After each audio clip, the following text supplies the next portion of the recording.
നമസ്കാരം. പശ്ചിമേഷ്യയിൽ സംഘർഷം വ്യാപിക്കുന്നു. ഇസ്രായേൽ സഖ്യവും ഇറാനും തമ്മിലുള്ള പോരാട്ടം അയൽ രാജ്യങ്ങളിലേക്ക് വ്യാപിച്ചതോടെ ലോകം വൻ യുദ്ധഭീതിയിലാണ്. കഴിഞ്ഞ ഏതാനും മണിക്കൂറുകൾക്കുള്ളിൽ മേഖലയിൽ നിരവധി പ്രത്യാക്രമണങ്ങളുണ്ടായി. സൗദി അറേബ്യയുടെ തലസ്ഥാനമായ റിയാദിലെ നയതന്ത്ര മേഖലയെ ലക്ഷ്യമിട്ട് ഇറാൻ നടത്തിയ ഡ്രോൺ മിസൈൽ ആക്രമണത്തിൽ എംബസിക്ക് തീപിടിച്ചു. 4 ഡ്രോണുകളെ പ്രതിരോധ സേന വെടിവെച്ചിട്ടെങ്കിലും എംബസി കെട്ടിടത്തിന് കാര്യമായ നാശനഷ്ടങ്ങൾ സംഭവിച്ചതായിട്ടാണ് റിപ്പോർട്ട്.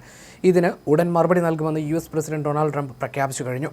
ബഹ്റൈനിലെ ഷെയ്ഖ് ഇസയിലുള്ള സൈനിക താവളത്തിന് നേരെ 20 ഡ്രോണുകളും 3 മിസൈലുകളും ഉപയോഗിച്ച് ഇറാൻ ആക്രമണം നടത്തി. കമാൻഡ് സെന്ററുകളും ഇന്ധന ടാങ്കറുകളും തകർന്നു എന്നാണ് ഇറാന്റെ അവകാശവാദം. ഇതിന് പിന്നാലെ കുവൈറ്റിലെ എംബസി അനിശ്ചിതകാലത്തേക്ക് അടച്ചുപൂട്ടി. ഫുജൈറ തുറമുഖത്തെ ഓയിൽ ഇൻഡസ്ട്രി സോണിൽ വെടിവെച്ചിട്ട ഡ്രോണിന്റെ അവശിഷ്ടങ്ങൾ വീണ് തീപിടുത്തമുണ്ടായി. നിലവിൽ സ്ഥിതി നിയന്ത്രണ വിധേയമാണെങ്കിലും എണ്ണ വിപണിയെ ഇത് കടുത്ത ആശങ്കയിലാക്കിയിട്ടുണ്ട്.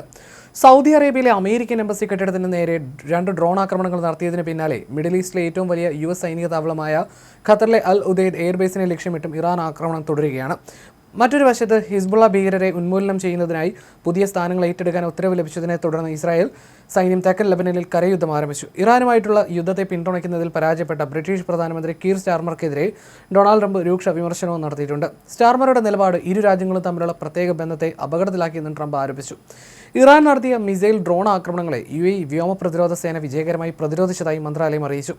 ആകെ 174 ബാലിസ്റ്റിക് മിസൈലുകൾ കണ്ടെത്തി. ഇതിൽ 161 പ്രതിരോധ സേന ആകാശത്ത് വെച്ച് തകർത്തു. ബാക്കി 13 കടലിൽ പതിച്ചു.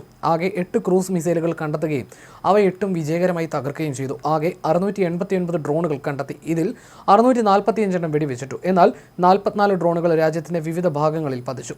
സുരക്ഷാ ഭീഷണിയെ തുടർന്ന് ഖത്തർ വ്യോമപാത പൂർണ്ണമായും അടച്ചു. ഖത്തർ എയർവേസ് സർവീസുകൾ നിർത്തിവെച്ചു. അബുദാബിയിലേക്ക് പോകേണ്ടിയിരുന്ന വിമാനങ്ങൾ ഒമാനിലേക്ക് തിരിച്ചുവിട്ടു. ലോകത്തിൽ എണ്ണക്കപ്പലുകൾ കടന്നുപോകുന്ന തന്ത്രപ്രധാനമായ ഹോർമുസ് കടലിടുക്ക് അടച്ചതായി ഇറാൻ റവല്യൂഷണറി ഗാർഡ് പ്രഖ്യാപിച്ചു. ഇതുവഴി കടക്കാൻ ശ്രമിക്കുന്ന ഏതൊരു കപ്പലിനും തീയിടുമെന്നാണ് ഇറാന്റെ ഭീഷണി. ഇറാന്റെ ആക്രമണത്തിന് പിന്നാലെ ഖത്തറിലെ പ്രധാന പ്ലാന്റുകൾ പ്രവർത്തനം നിർത്തിവെച്ചു. ലോകത്തെ വാതക ഉൽപ്പാദനത്തിന്റെ 1/5 നടക്കുന്ന മേഖലയാണിത്. ഇറാനിലെ കെർമൻ പ്രവിശ്യയിൽ ഇസ്രായേൽ സഖ്യം നടത്തിയ വ്യോമാക്രമണത്തിൽ 13 സൈനികർ കൊല്ലപ്പെട്ടു. ടെഹ്റാനിലെ ഇറാൻ ഔദ്യോഗിക വാർത്താ ഏജൻസിയുടെ ആസ്ഥാനത്തിന് നേരെയും സ്ഫോടനങ്ങളുണ്ടായി. ലബനനിൽ ഇസ്രായേൽ നടത്തിയ ബോംബാക്രമണത്തിൽ 52 പേർ കൊല്ലപ്പെടുകയും ആയിരക്കണക്കിന് ആളുകൾ പലായനം ചെയ്യുകയും ചെയ്തു. പ്രധാനമന്ത്രി നരേന്ദ്രമോദിയും ഇസ്രായേൽ പ്രധാനമന്ത്രി ബെഞ്ചമിൻ നെതന്യാഹുവുമായി ഫോണിൽ സംസാരിച്ചു. സംഘർഷം ഉടൻ അവസാനിപ്പിക്കണമെന്നും സാധാരണക്കാരുടെ സുരക്ഷ ഉറപ്പാക്കണമെന്നും ഇന്ത്യ ആവശ്യപ്പെട്ടു.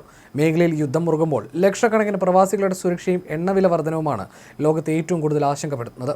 അതേസമയം അമേരിക്കയും ഇസ്രായേലും ചേർന്ന് ഇറാനെതിരെ ആരംഭിച്ച യുദ്ധം ഇറാനെയും അയൽപക്കത്തുള്ള അറബ് രാജ്യങ്ങളെയും ആണവായുധങ്ങൾ സ്വന്തമാക്കാൻ പ്രേരിപ്പിക്കുമെന്നാണ് റഷ്യ മുന്നറിയിപ്പ് നൽകുന്നത്.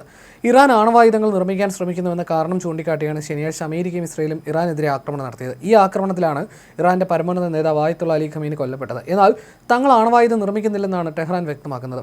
റഷ്യൻ വിദേശകാര്യമന്ത്രി സെർജി ലാവ്റോവ് പറഞ്ഞത് ഇങ്ങനെയായിരുന്നു: ഈ യുദ്ധത്തിന്റെ ആത്യന്തിക ഫലം അമേരിക്ക എന്തിനെയാണോ ഭയപ്പെടുന്നത് അത് തന്നെ ഇറാൻ ചെയ്യാൻ തുടങ്ങും എന്നതാണ്. അറബ് രാജ്യങ്ങളും ബോംബ് നിർമ്മാണത്തിൽ പങ്കുചേരാൻ സാധ്യതയുണ്ടെന്നും ലാവ്റോവ് വാർത്താ സമ്മേളനത്തിൽ പറഞ്ഞു. ആണവായുധ വ്യാപനവുമായി ബന്ധപ്പെട്ട പ്രശ്നങ്ങൾ നിയന്ത്രണാതീതമാകാനുള്ള സാധ്യത വർദ്ധിച്ചു വരികയാണെന്നും അദ്ദേഹം കൂട്ടിച്ചേർത്തു.